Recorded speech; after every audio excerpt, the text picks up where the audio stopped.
Well, good morning, everybody. I'm Jan Erickson from Stepping Aside, and welcome to Correspondences for Work and Magic on Thursday, the 2nd of September, 2021. Well, let's just quickly go over the correspondences. Favorability is excellent today for Work and Magic. Jupiter governs. Again, Jupiter's still in retrograde, so inner expansion versus outer expansion. Again, Activist Thursday. We had Activist Wednesday yesterday. And now that we know a little bit more about what the Supreme Court has done, then, we're going to be influencing some things today and likely going forward for some time. Magical focus includes social justice, healing, abundance, income growth, and achieving goals and desires. So lots of things to work with today when you're crafting what you're going to do. Magical correspondences, the elements air, the colors blue, crystals are sapphire, jasper, and emerald. The resins may be difficult to get: saffron, ambergris, balm of Gilead. So I would just use sandalwood or frankincense or copal. Copal's perfect, actually. I would recommend copal, really, if you don't have any of the others. Let's see. The herbs are basil, agrimony, the mints, dandelion, borage, bugloss, wood betony, hyssop, an all-around good one. You can use that for purification if you want to. I'd have some dandelion wishes on the altar if you could have those around. Let's see. Meadowsweet's another good one. It's incredible. If you've never smelled the fuzzy, flowery stuff on meadowsweet, it just smells like warm honey, straight out of the hive. It's incredible. That's why pollinators love it. Polarities are in balance today, basically. A little stronger on the masculine side, 1 point, but not enough to worry about. The rune divination I'm going to mention as well: Othala, Hagalas, and Laguz. This is a divination that seems to be suggesting our traditions are experiencing a restructuring or transformation, at least from the standpoint of perception. In other words, we're not as safe as we thought we were, maybe. Let's see. Laguz provides the flow of spirit into our awareness, increasing intuition and clarity. Hagalas, as the Norn rune of the past, signals the energy for restructuring of perceptions surrounding how we view our collective alignment with others as expressed by a shared sense of tradition, purpose, and direction. That's Othala. This is a time where honest reevaluation is necessary to understand what's occurred, as well as the direction we take in the future to secure and protect all that we hold dear. The moon's in Cancer. Let's see. Ninth mansion of the moon. Atarf means Eye of the Lion. Let's see. Hinders trail. Causes, that's direction. So, and we're seeing that causes discord, harms harvest. And harvest can be interpreted as our security, and that's what's going on right now. So let's talk about then what we're going to do here for a magical working. And I don't see it as a magical working in the traditional sense. I see it as influence magic from the trance state. So we're going to craft a working that transmutes ego into spirit and raises vibrational and spirit awareness. Again, now that the Supreme Court has ruled that patriarchy and abusiveness wins in Texas, it's time to get down to work influencing perception by transmuting ego into spirit. We do that by not getting down in the muck of the ego's intentions, but by turning our awareness away from that and focusing on spirit and keeping our own vibrational awareness high. So in that regard, the working should begin with raising your own vibration. And one method to do that is with trance work. So both a couple of books I wrote, Magic and the Aligned Witch, longer ago. That's working magic from an aligned state. That can be helpful. But the one that has the most stuff in it as far as trance work, meditations, and all of that, to take you on that type of journeying, to get you to understand the difference between ego and spirit. I mean, not that you don't, but it can kind of drive a lot of that home. Get you in the mindset of where you can shift quickly your vibration and raise it very, very quickly. That can help you do that, is shifting perception. Now, shifting again. Otherwise, if you don't have those, there's links below.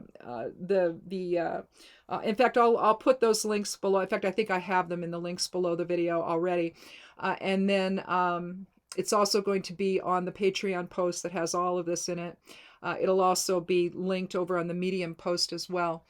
Uh, but if you want to get that, fine. But otherwise, I mean, they're in Kindle version. So, and the Shifting Perception is now over there on Amazon as well, both in Kindle and paperback. But at Draft to Digital, where the link I have here, that one it's a digital download.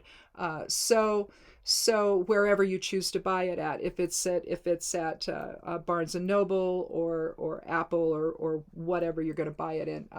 Let's see though. It might be easier if you've already got a Kindle thing to go over to Kindle and get it there.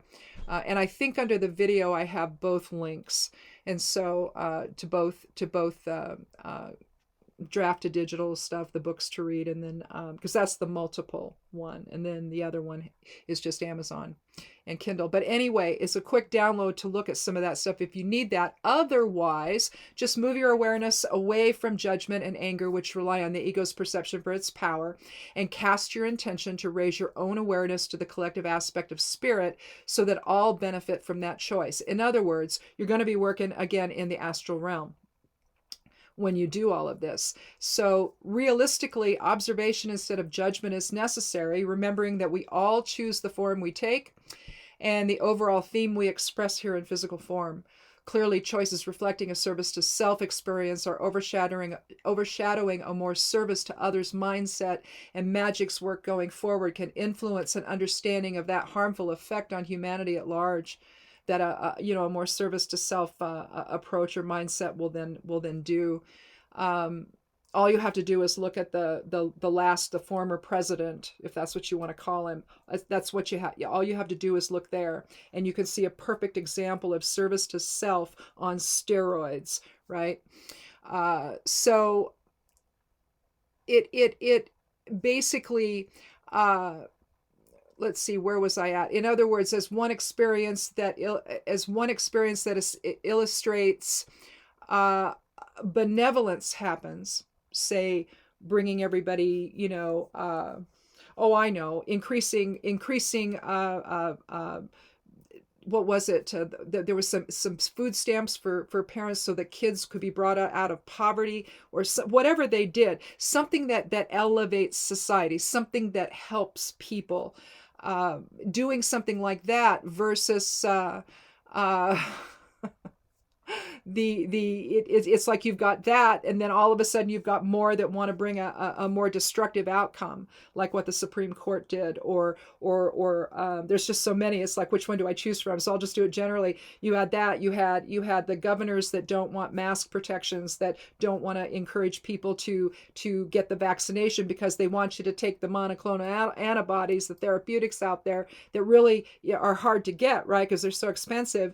And basically, they also have money in on it, right? So, up goes their portfolio. But all they had when a free vaccine is all you needed, right? So you see the service to self mentality in action right now, pretty much everywhere you go. Whether it's somebody who wants to take a gun into Walmart, and it's like nobody's doing anything.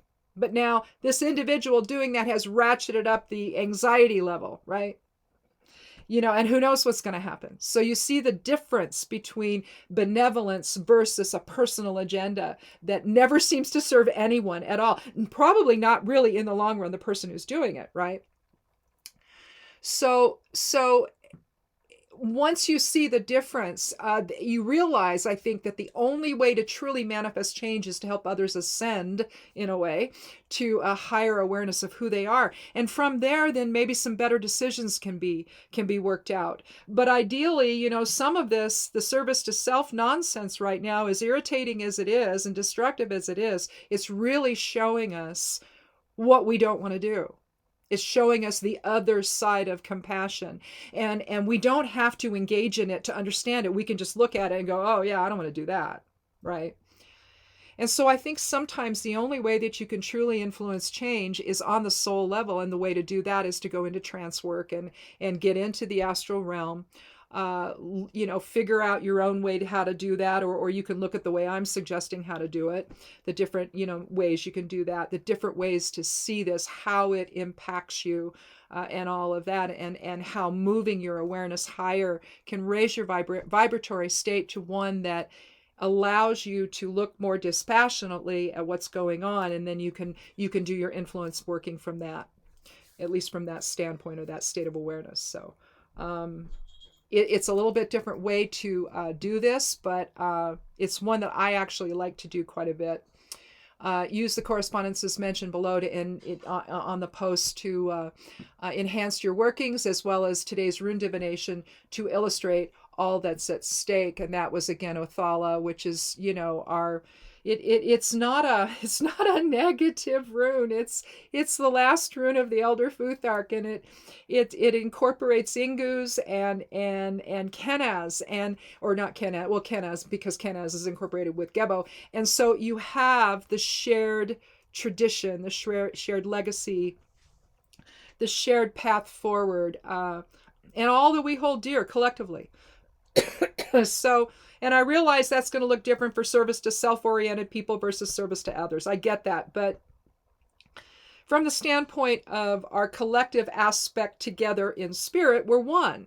You know, as souls, we just, you know, we're part of of all that is. And so in that respect, we are little points of light from all that is expressing itself into form. Well, we couldn't be, I mean, all we're witnessing here in the wholeness aspect of this, I talked about this today on Somewhat Daily Tarot and Rune, is the idea of one side versus the other.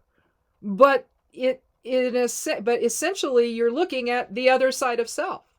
So when service to self folks are looking at all of us going, you know, what are you doing? They're looking at the other side of self and the reaction to what they're doing. Right? And so they need to consider that, not that they will, but necessarily, but maybe they will, you know. But I think the only way to influence that is in spirit. I don't think you can do it necessarily and have it stick in the physical form, because ego creeps in.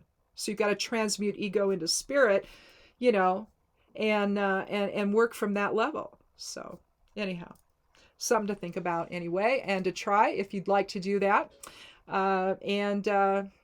We'll see you tomorrow. Be good to yourself, be good to one another, and blessed be.